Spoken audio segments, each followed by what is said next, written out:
From Dallas, Texas, the flash, apparently official, President Kennedy died at 1 p.m. Central Standard Time, 2 o'clock Eastern Standard Time, some 38 minutes ago.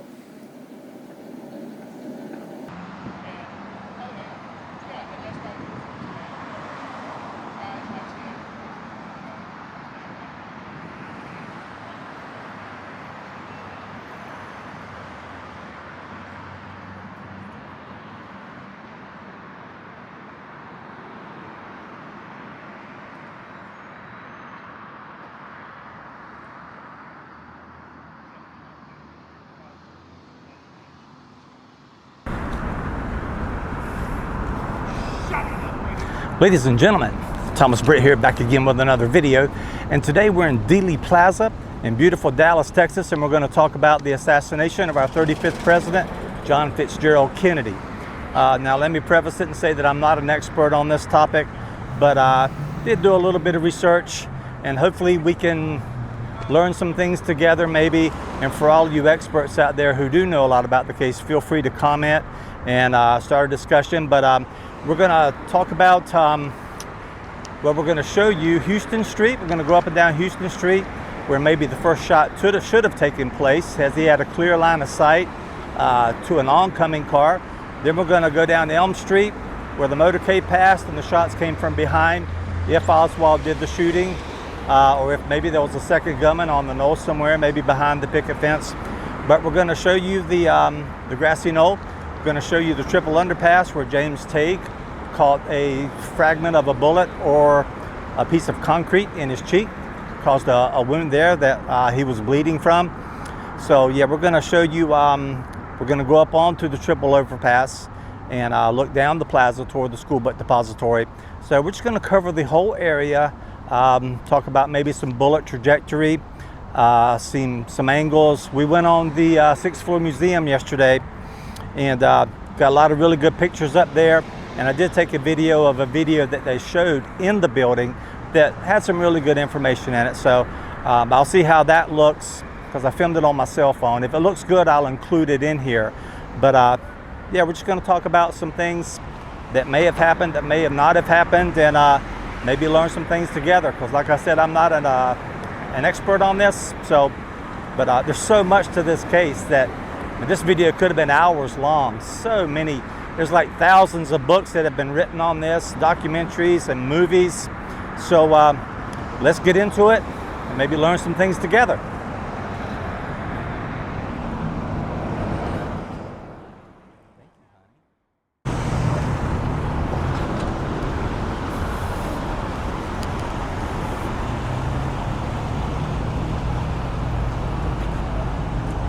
Dealey Plaza, erected 1940, City of Dallas.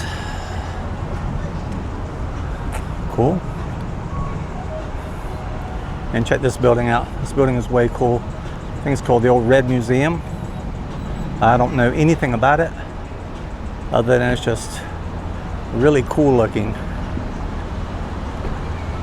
We're at the corner of Main and Houston at Dealey Plaza.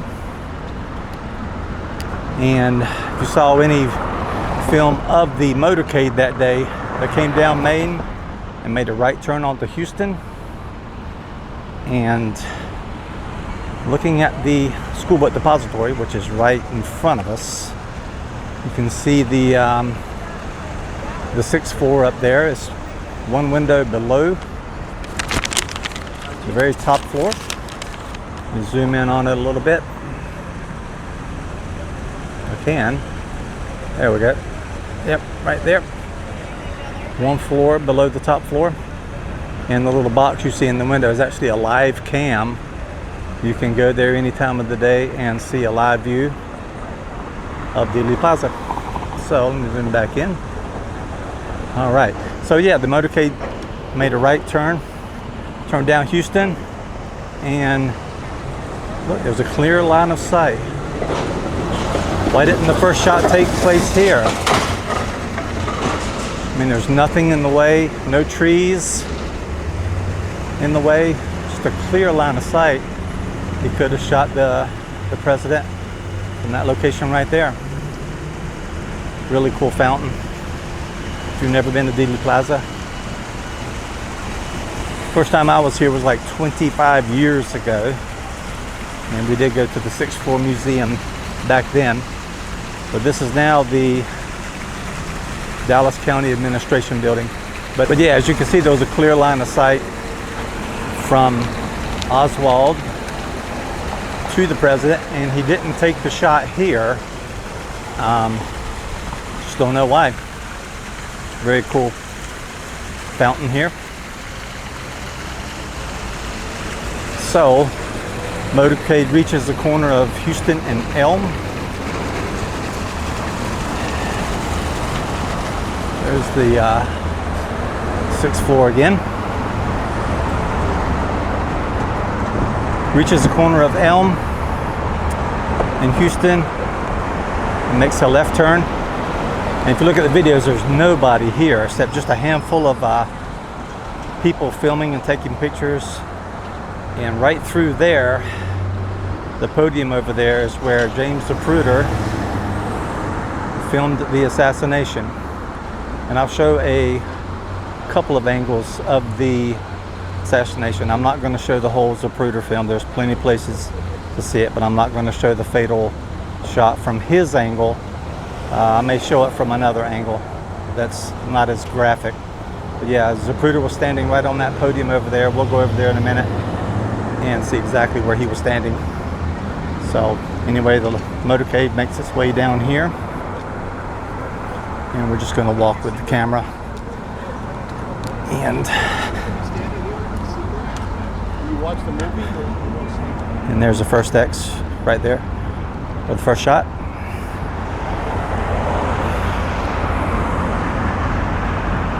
Okay.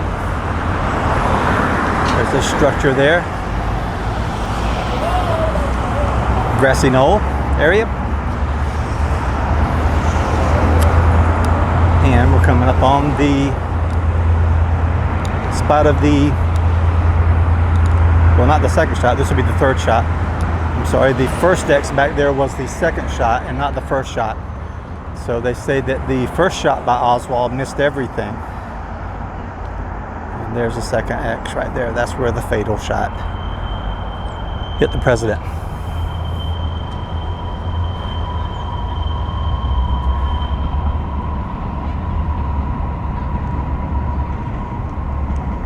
And there's the picket fence over on the grassy knoll.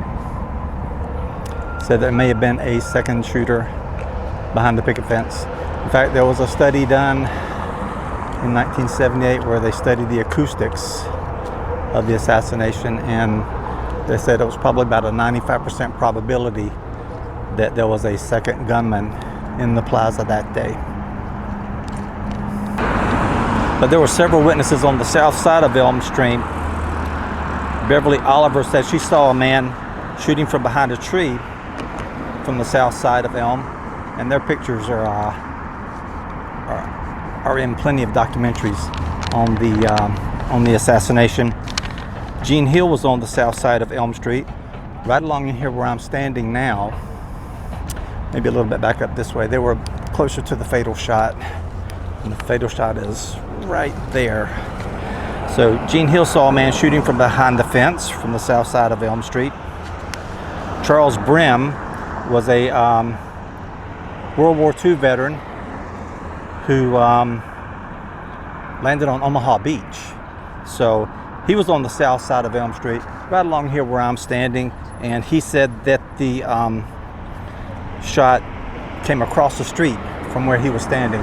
So somewhere right along in there is where those three witnesses claim to have heard the shot, or the two ladies said that they saw someone shooting from there.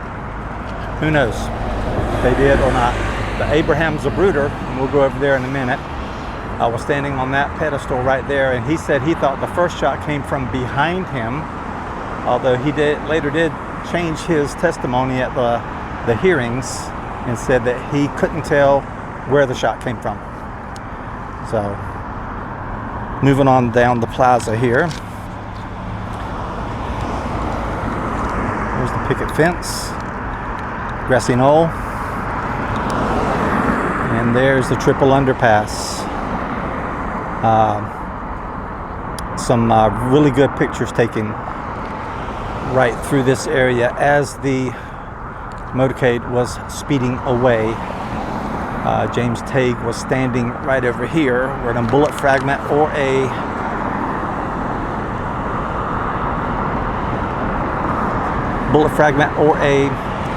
piece of concrete hit him in the cheek, cutting his face. Bill and Gail Newman were on the north side of Elm Street, right about where those people are standing right there. And Bill said the shot came from behind him. He actually did an interview on TV, an hour and a half, 2 hours after the assassination. And he said that a shot came from behind him. So many conflicting reports about where the shot came from. There were several people on the triple underpass right there that said that they saw puffs of smoke, or a puff of smoke come out from under the trees along in here. There's several of them from railroad workers who were watching the motorcade pass. One of them was Sam Holland, and there's plenty of interviews with these people on TV, on YouTube, where you can watch them commenting about seeing puff of smoke come out from under the trees along the picket fence. So, I mean, I don't know. See smoke, you hear shots coming from behind you. Maybe there was a second shooter. I don't know. I'm not saying there was. I'm not saying there wasn't. I have no idea. The bullet trajectory is very interesting, as a bullet apparently pierced Kennedy about 5 inches below his collarbone along his back and somehow exited his throat, and the bullet was going at a downward trajectory. So I mean, how does a bullet go at a downward trajectory, hitting a man 5 inches below his collarbone on his back, and then make a turn upward and come out of his neck? So yeah, I don't know how that happens. And then you got Governor Connally. Apparently the same bullet that came out of Kennedy somehow took an unusual turn, resumed its downward trajectory, hit Governor Connally in his back, passing through his suit jacket and shirt, breaking his fifth rib, puncturing his lung, exited below his right nipple, through his suit jacket and shirt again, entered his right wrists, and then somehow wound up in his left thigh. Apparently the same bullet also passed through Kennedy's suit jacket, shirt, necktie. I mean, yeah, that's a hell of a bullet. That is a hell of a bullet.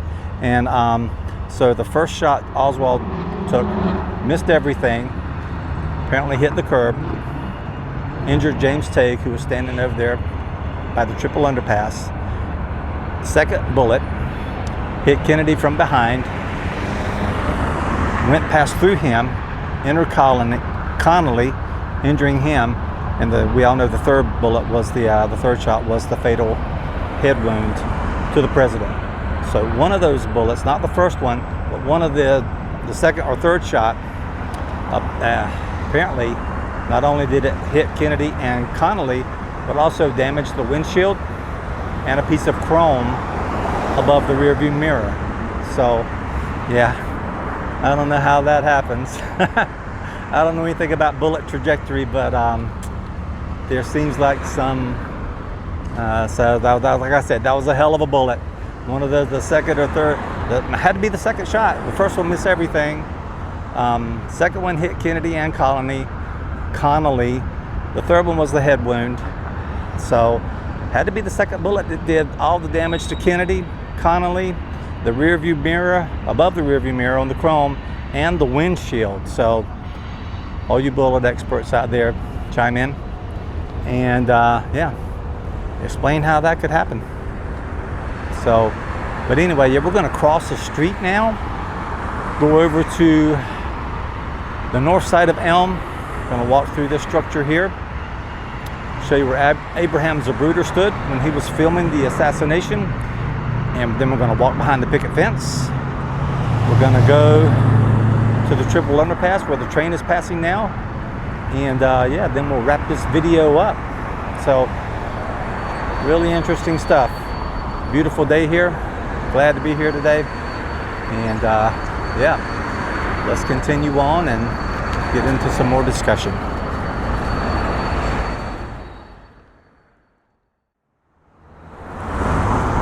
Okay, we've crossed Elm Street. We're on the north side.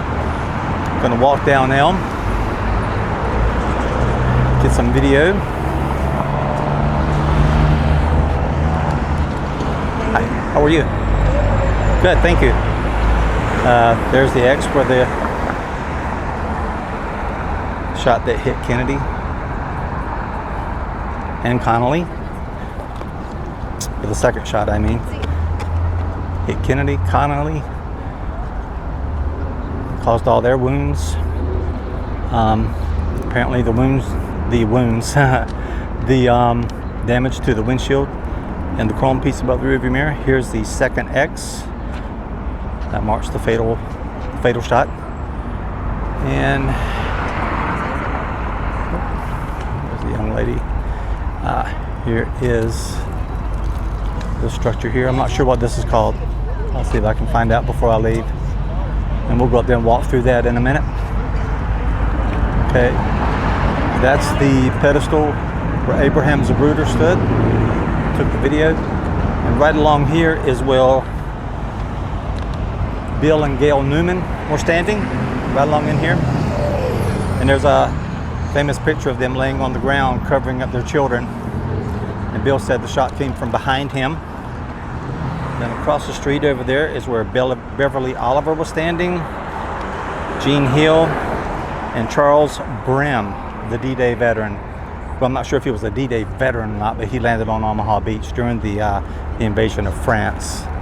So, okay, and let's walk on down here a little bit.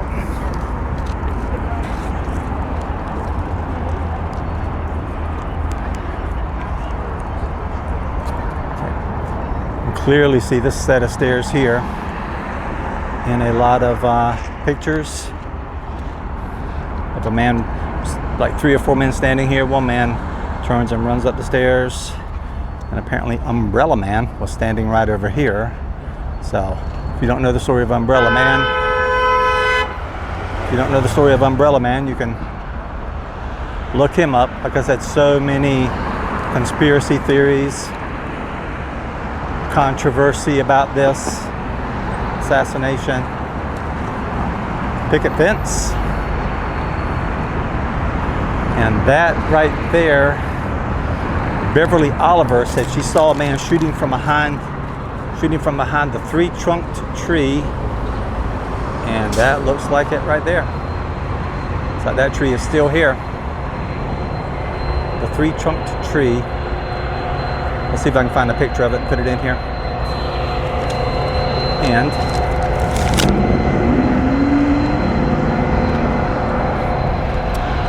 And along right in here is where, of course, the Secret Service agent jumped up on the back of the car. And then they took off down through the triple underpass right here. Let's walk down to the triple underpass. So she covered him that way. Here's another shot of the picket fence. And somewhere right up in here, there's a shot of a police officer standing up there, talking to a man standing right along in here. Some folks think that that man had a radio of some kind. So, I mean, like I said, there's so many controversial conspiracy theories to this. I mean, that's why hundreds of documentaries, movies, books have been written about this. This is the triple underpass, still here.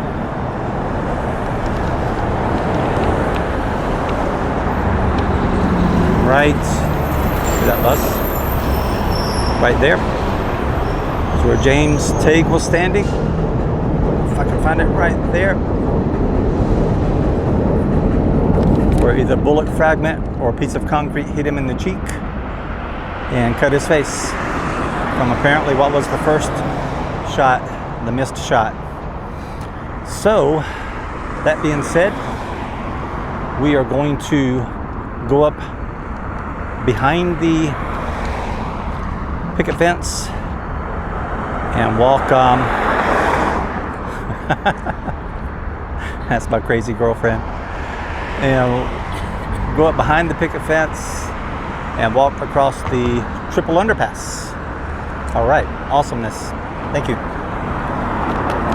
Hey honey.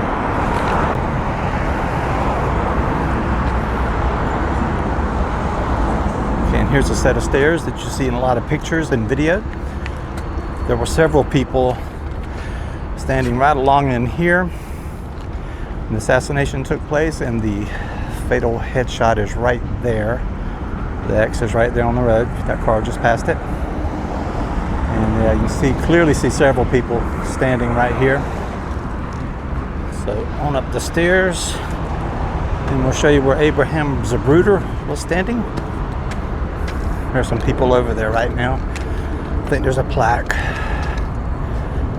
there, so we'll do a quick walkthrough.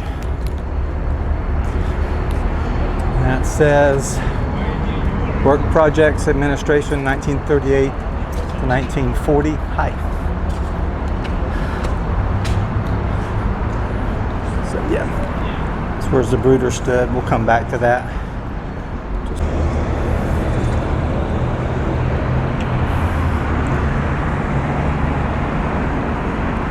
Looking across to the south side of Elm Street. There's Reunion Tower. Didn't get to go there on this trip. Maybe next time. And here is the spot where Zapruder took the film. He stood right here. Stood right here. Took the film. Right through there. And like I said, over there by on the corner, there's some still pictures of him. You can see him standing here. I believe his assistant was standing with him because he had vertigo, and maybe she was helping him stand up. But yep, that's the view he had right here.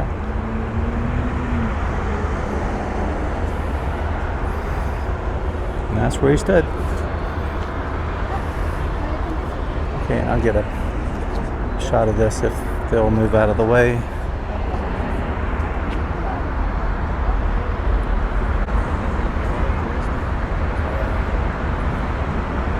Okay, let me get a shot of this about Abraham Zapruder.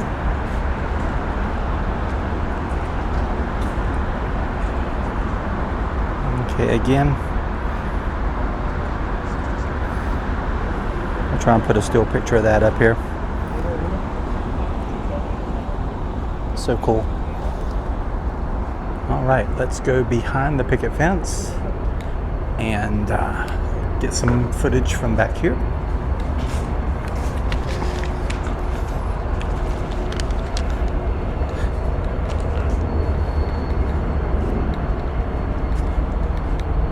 And this building was here back then, and it's still here today. Parking lot still here. Okay. Got a young lady standing here. But anyway, this is the picket fence, and apparently after the shooting, some people ran back here, found cigarette butts. It had rained the night before. There was some muddy footprints, and but no one with a gun was seen, unless you count the ladies from across the street over there. So I wonder if those cigarette butts, I'm sure they probably taken the DNA off of them. I don't know how long DNA lasts, but I know that they pulled DNA off of an envelope that was supposedly from the Zodiac killer, which exonerated their prime suspect because it did not match his DNA. So here's the view from the corner of the picket fence just north of Elm Street. And right there where that truck just went by is where the fatal headshot was. This is looking down toward the triple underpass. And just walking along the picket fence here. Go around this car.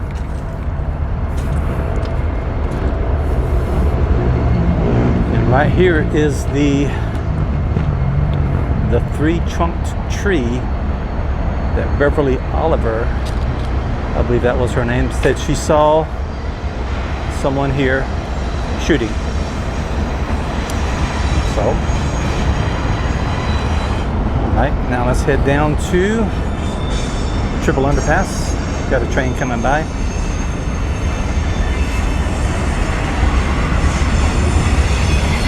We'll pause it for a minute, wait for that train.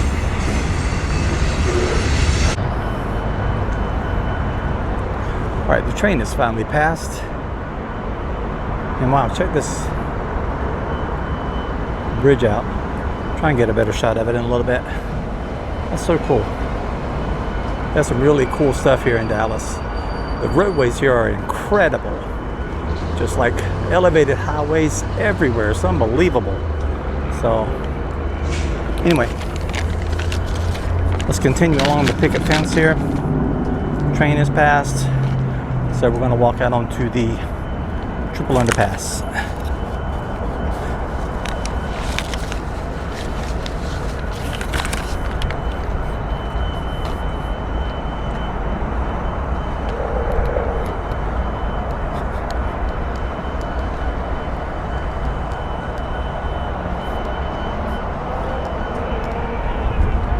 And right along is here is where the picture of that policeman was, talking to someone who looked like they may have had a radio in their hand. Is that way cool building again? But this is the triple underpass right here. Very cool. Oh, here comes the train. It's a short one though.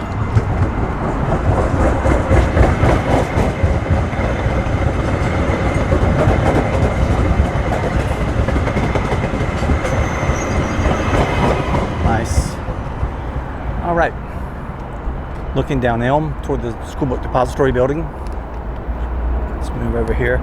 Right along here is where all those railroad workers were standing, where they said they saw puffs of smoke come out from under the trees along the picket fence.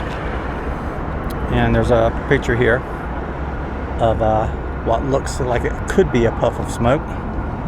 I'll put that in. It's another train. looking down Elm Street. School book depository. And this is where it happened.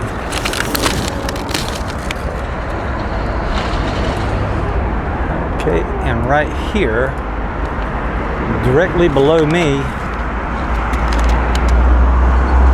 where James Tague was standing when he apparently caught a shrapnel from a bullet or a piece of concrete in his cheek that cut his face.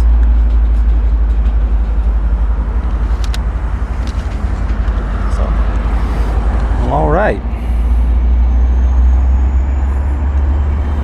All right, so what are your thoughts? Oswald, a lone gunman, second gunman.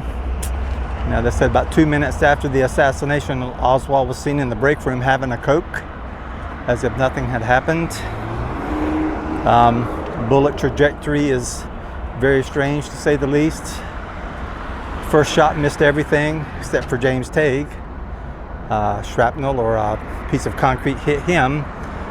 Second shot hit Kennedy 5 inches down his back, below his collarbone, apparently traveled upward, out his neck, into Connolly's right shoulder area, breaking his 5th rib, exiting his suit jacket shirt,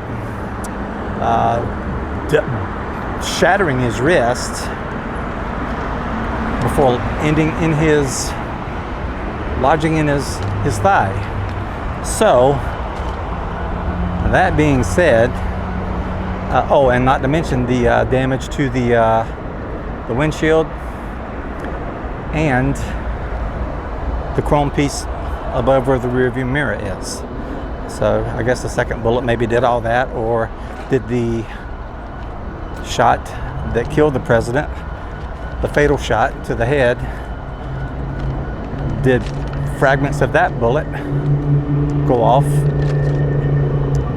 and do damage to the windshield and the chrome piece above the mirror. So anyway, I don't know.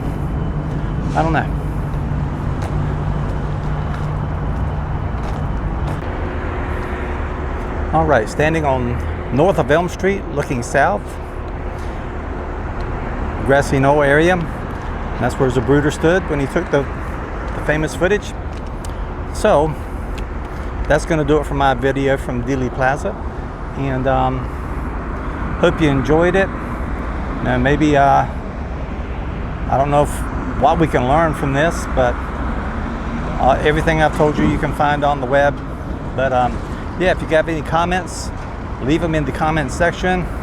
And so, was there a second shooter or not? I don't know. I really don't know.